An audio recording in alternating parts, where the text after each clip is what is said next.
The ENTP and the INTP. Well, as you can tell, these two types only have one letter difference in their respective type codes. From that, you might assume they are actually very similar. Furthermore, both of these types actually share the same cognitive functions. They're both extroverted intuitives, introverted thinkers, extroverted feelers, introverted sensors, and both have introverted thinking and extroverted intuition playing particularly strong and important roles within the respective cognitive map.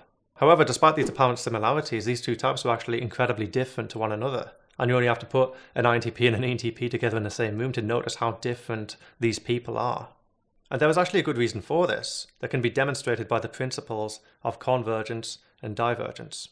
Think of convergence as the realm of control and autonomy, and divergence as the realm of observation and authority. Because even though these types have similarities in terms of their cognitive functions, in terms of convergence and divergence, they are polar opposites. And yeah, you can say that ENTP is an extrovert and the INTP is an introvert. And to some extent, this does influence cognitive output, and I highly recommend you check out my introversion versus extroversion video if you're interested in more information on that particular topic. But it is highly unwise to see the ENTP as an extroverted version of the INTP, or vice versa, because this would imply to many people they are more similar than they actually are.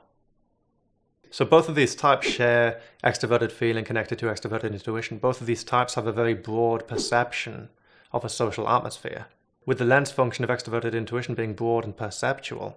Both of these types are actually good at handling a group atmosphere, for example, and can each of them weave their way through and network across a broader social atmosphere, multiple different social circles, for example.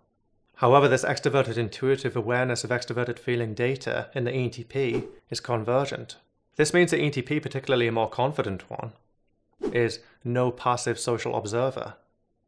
Yes, they do take in a plethoric gaze of the external social atmosphere, but they then take responsibility for it. They then seek to influence it.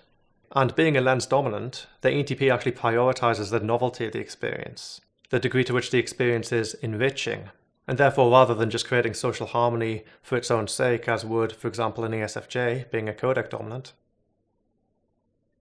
the ENTP takes charge of the social experience, the social atmosphere,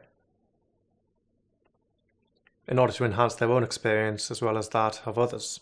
With extroverted intuition and extroverted feeling in the convergent position, the ENTP is constantly trying to anticipate the next social move. They're constantly trying to adapt themselves and adjust their behavior in order to not only accommodate the demands of the social situation, but also enhance the way they are able to influence it in an often positive manner. By contrast, the energy that the ENTP puts into influencing the social atmosphere, the INTP puts into observing it. And this is a highly underestimated natural proficiency of the INTP, because in many ways, for as long as they have a healthy relationship with their oppositional function of extroverted feeling, this is a very naturally socially intelligent type.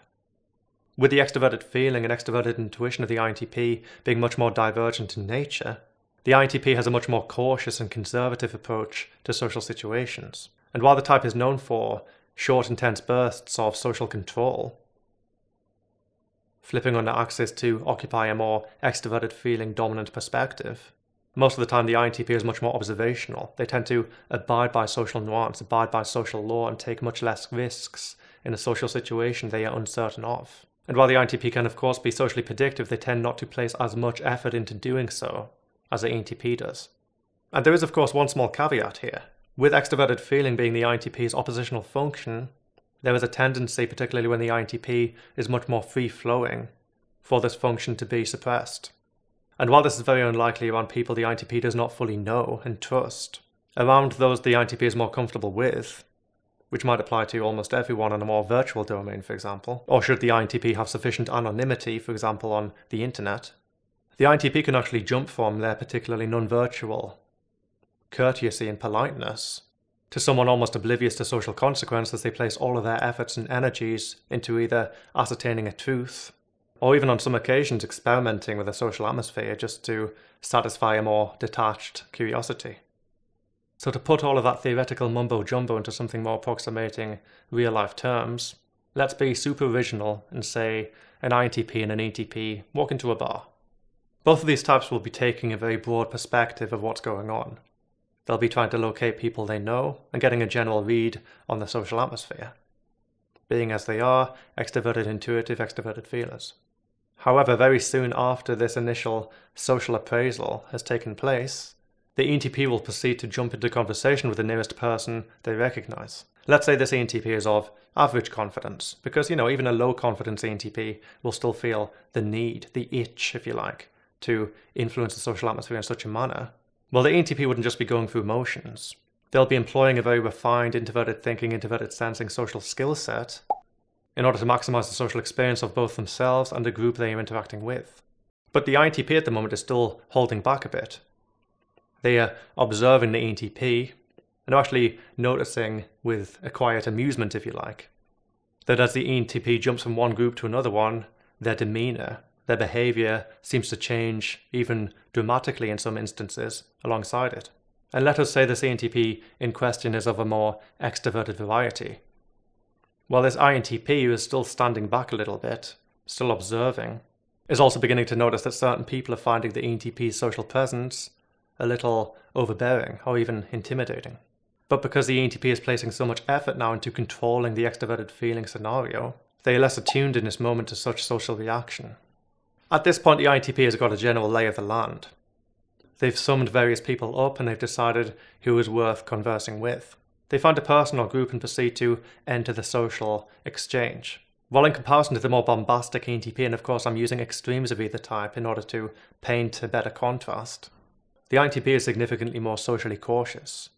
They are engaging small talk and very much engaging around the outskirts of the conversation until they have fully integrated and understood what is in this instance socially acceptable and socially unacceptable.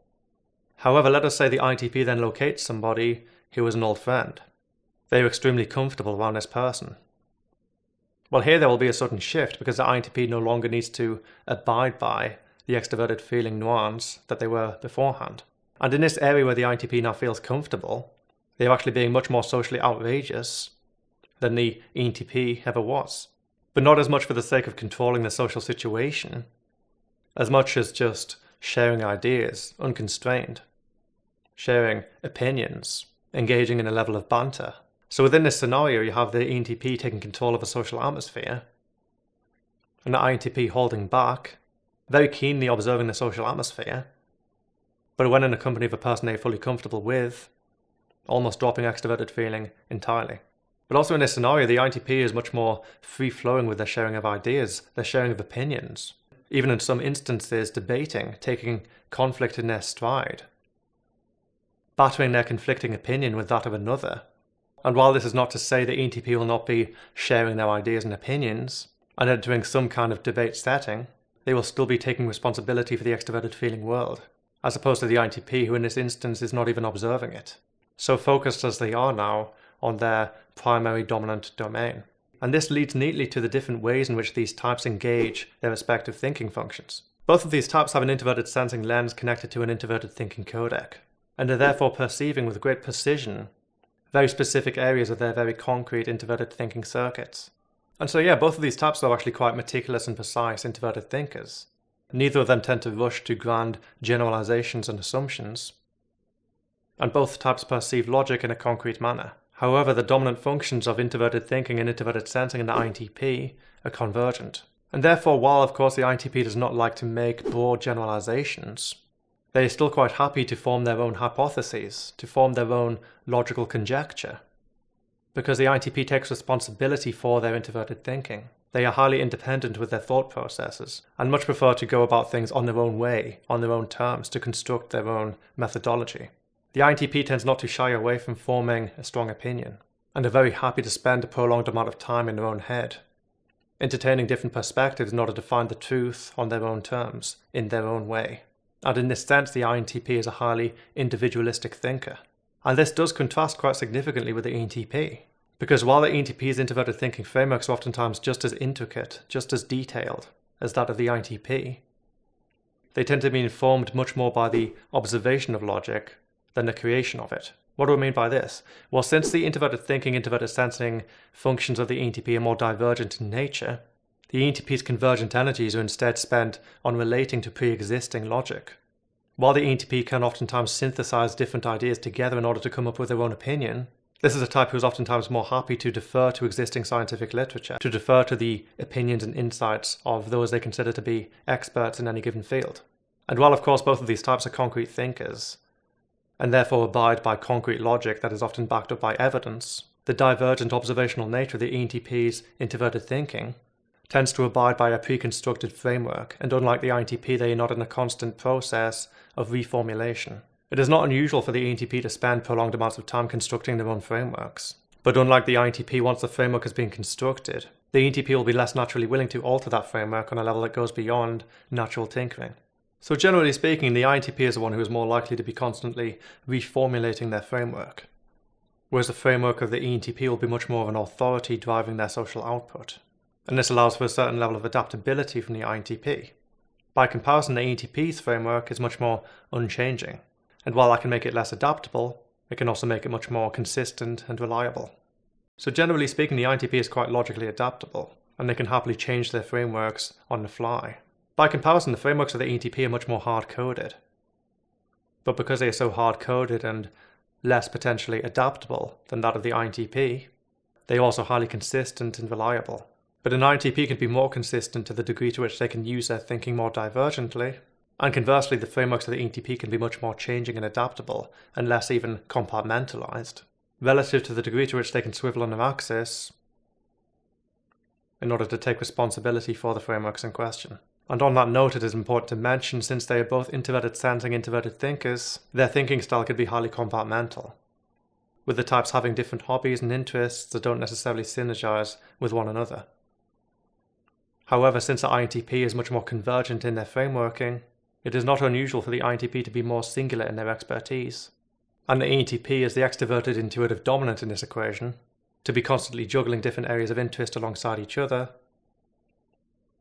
while perhaps even having difficulty synergizing and blending them together, or even picking one and going with it. And before we start blending all of this together into a real-life analogy, we must first explore the authority functions of each of these types. Because the authority function, that is the divergent auxiliary, the auxiliary to the oppositional function, exerts an extremely strong influence and oftentimes sets the agenda of the respective cognition of any given type. The ENTP's authority function is introverted thinking. This compels an intrinsic drive towards understanding, and can even give the ENTP a kind of pressure point, whereby they can become extremely infuriated when another person is putting absolutely no effort into efficient observation of existing logical order. Generally speaking, the introverted thinking authority of the ENTP compels the type to understand that which they are gazing at. If they are interacting with anything, they need to have an introverted thinking understanding of that thing. And in this case, they are very similar to the INTJ, in their tendency to adhere to logic and general evasion of chaos and suboptimal performance. And in some ways, this introverted thinking frameworking authority of the ENTP can actually clash to some degree with the extroverted intuitive authority of the INTP. And this is because the extroverted intuitive authority of the INTP compels a certain free-flowing state, compels the type to entertain multiple different possibilities, multiple different perspectives alongside each other. Because both of these types kind of strive for optimization, strive for efficiency, but the convergent nature of the INTP's thinking, alongside a very free-flowing extroverted intuitive authority function, that values as it does the open-ended experience, makes for an individual who does things at their own pace in their own way, and arrives at optimization and efficiency on their own terms.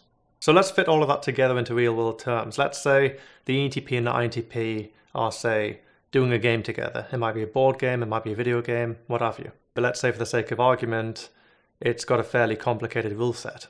Well, both of these types are pretty good at working with rule sets, and they both have little difficulty activating extroverted thinking, and indeed tend to both employ extroverted thinking from the dominant position. Extroverted intuition and extroverted thinking in the case of the ENTP, and in the case of the INTP, a combination of an ENTJ-like extroverted thinking, extroverted sensing, and an extroverted feeling, extroverted intuition dipped into from the oppositional perspective.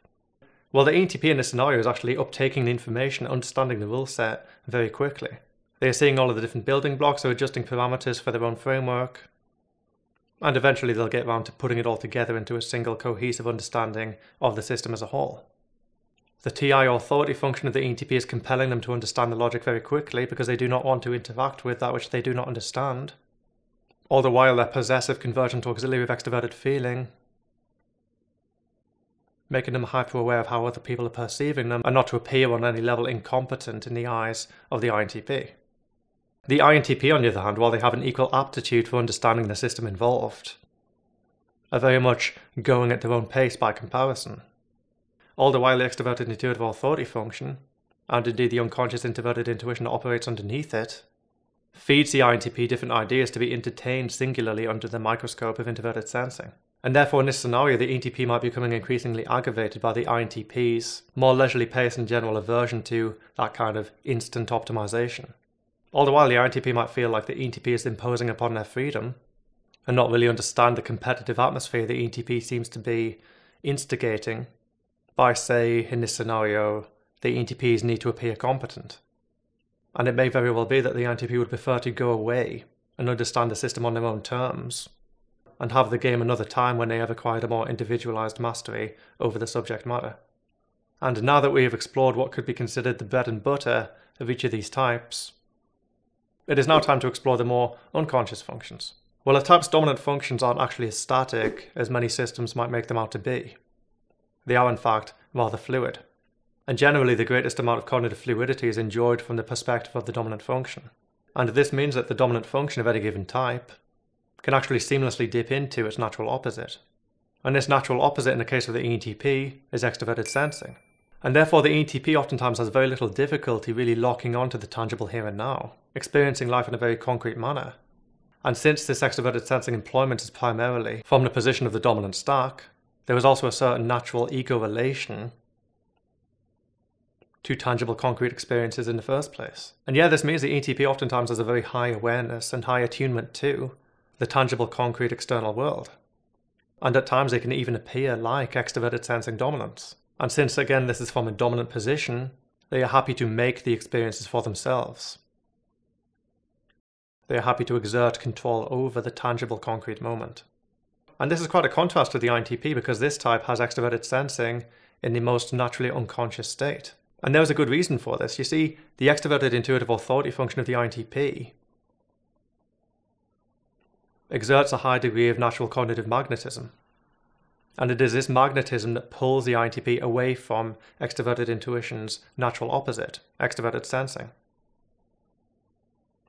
And therefore the degree to which the INTP can enjoy on a conscious level the extroverted sensing tangible concrete world is relative to the degree to which they can overcome their authority function. But speaking very generally, it is not in the slightest bit unusual comparing an INTP to an ENTP for the ENTP to be much more in the moment, whereas the INTP every now and again spaces out, loses a sense of the tangible and the concrete, and sometimes so preoccupied with the abstract external that before they know it they've walked into an object. And by comparison the ENTP tends not to have nearly as much lapses in spatial awareness. However, just as the ENTP dips down into extroverted sensing from the dominant position, so does the INTP dip down into introverted feeling. And so whenever you hear someone accuse an INTP of being cold and unfeeling, robotic, they very likely do not know what they are talking about. The INTP is actually quite a deep introverted feeler. Oftentimes they are much more empathetic on an introverted feeling level than they are even on an extroverted feeling level. And oftentimes the INTP can place themselves into the position of another person rather easily.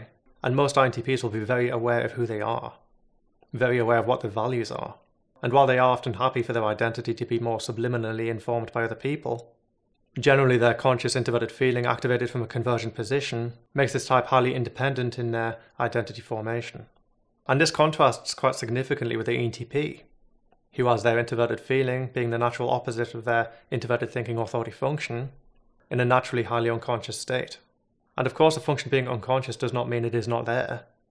ENTPs often have very strong values, a very strong sense of identity. It's just that they do not necessarily always know what those values and what that identity is. And oftentimes the ENTP can even rely upon extroverted feeling and introverted thinking to kind of fill in for that introverted thinking dialogue. I am who I am because I can do this, and I know this, introverted thinking, because people tell me this and they react to me in a certain way, extroverted feeling. And you could argue that the INTP uses introverted sensing and extroverted intuition to do the same for their extroverted sensing. I'm experiencing a general atmosphere and consolidating it within my memory in order to make up for the lack of tangible here and now in that previous moment. However, it is still imperative to note that the extroverted sensing of the INTP, the introverted feeling of the ENTP, are still within a convergent position, are still the opposite orientation to the highly possessive convergent auxiliary function. And that means the extroverted sensing of the INTP is still highly within their possession. They still want to be the ones to control their tangible experience, just as the ENTP still wants to be the ones to control their own identity. And much like their INTJ counterparts, will often insert the greatest amount of individuality into the formation of that identity in the first place, having a kind of natural need in order to stand out from others. And therefore, while the ENTP will not be as convergently using their introverted thinking in order to come up with original perspective, they will oftentimes employ a more divergent synthesis of ideas in order to essentially back up their need for individuality of character. And finally, let us touch on introverted intuition. The relatively unconscious, and I say relatively because it can still be dipped into consciously from a dominant position, introverted intuition of the ENTP is intrinsically connected to their introverted feeling identity forming process. And therefore, similar to the INTJ, the ENTP is highly self-transformative. And it is this very self-transformation that can actually propel an otherwise distractible type on a very set course of action towards an outcome they want to realize in reality, a person they want to become. All the while, this introverted thinking authority perfectionism, allowing them the introverted thinking consistency that is necessary to reach such transformation. The introverted intuition of the INTP, however, exists underneath their authority function of extroverted intuition, and being in the authority position compels the INTP to keep a relatively open mind on an internal manner as well as an external one. And typically this type will be experiencing within their introverted sensing scope multiple different possibilities, multiple contingencies, multiple perspectives, generated by an unconscious introverted intuition. And much like with the INFP, it is because of this introverted intuitive unconsciousness that the broader and more holistic connections made within the internal world are not forced into a single trajectory by consciousness. And when people talk about extroverted intuition being a function that generates ideas, they are oftentimes referring to an unconscious introverted intuition, because extroverted intuition is an extroverted function, and therefore if the function is ever generating ideas absent external stimuli, it would rather be an unconscious introverted intuition feeding ideas into introverted sensing. And yes, owing to the codec-lens relationships, this will be TINI into TISI. But generally speaking, the ENTP, having introverted intuition in a convergent position, often takes formation of a singular vision and outcome in their stride. Whereas the INTP, by comparison, tends to take a more synthetic approach to that formation of vision. And unlike, say, an ENFJ and an ENTJ, who have that divergent authority function of introverted intuition compelling them towards a certain outcome, the unconscious introverted thinking authority gives the INTP a much more open-ended nature. So thank you so much for watching that video, hope it was informative. And if you know anybody who you think might benefit from the video, or generally just find it interesting, be sure to share it with them as well. If you are interested in more of the underlying theory used in this video, I highly recommend checking out the CPT ebook. Think of the book as a kind of guide to the fundamentals. And if you haven't already done so, I highly recommend hitting that subscribe button too with the bell icon next to it, that way you can stay notified of future content. If you are yourself uncertain about your type or just like to learn more about how it applies to you on an individual level, I highly recommend checking out the CPT type service. And CPT is on Patreon as well, so if you're interested in supporting the channel and the theory on that additional level, that would be massively, massively appreciated. But of course, it goes without saying, I really appreciate your viewership and your support on this platform as well. So thank you again for watching, and I'll be back in a few days' time. For now, take care of yourself.